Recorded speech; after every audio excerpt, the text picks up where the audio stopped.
জয় হিন্দ বন্ধুরা। আজকে 28শে মার্চ বৃহত্তর আন্দোলন ছিল।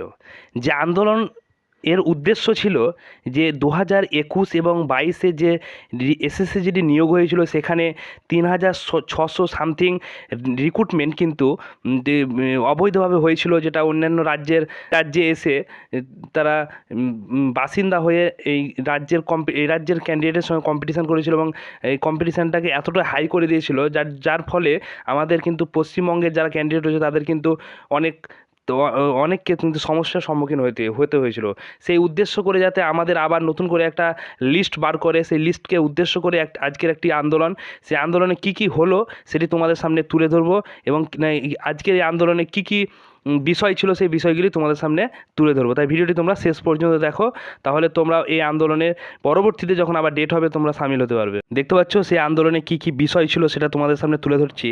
সকল ডিফেন্স পরীক্ষার্থীরা এর কাছে অনুরোধ করা হচ্ছে যে, ডিফেন্স পরীক্ষার্থী যারা রয়েছে তাদের কাছে অনুরোধ করা হচ্ছে যে আমাদের যে এসএসসি জিডির জন্য যে একটা আন্দোলনের দিন ঠিক করা হয়েছে, উক্ত দিনে সকল পরীক্ষার্থী কিন্তু উপস্থিত হওয়ার জন্য একান্তভাবে কামনা করছে।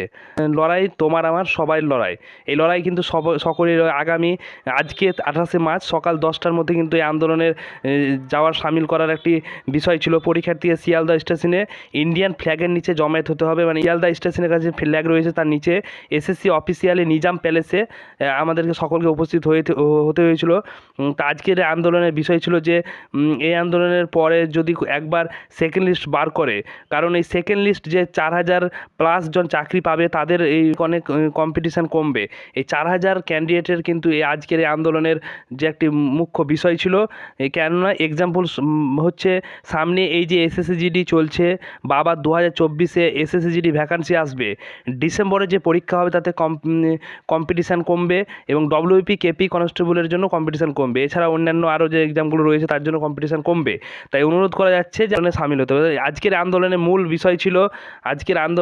বিষয় ছিল এটাই যে আমাদের যে 3600 সামথিং লিস্ট ক্যান্সেল হয়েছে, সেখানে যাতে আবার নতুন করে সেকেন্ড লিস্ট হয়, তাতে 4000 ক্যান্ডিডেট তারা জব পাবে।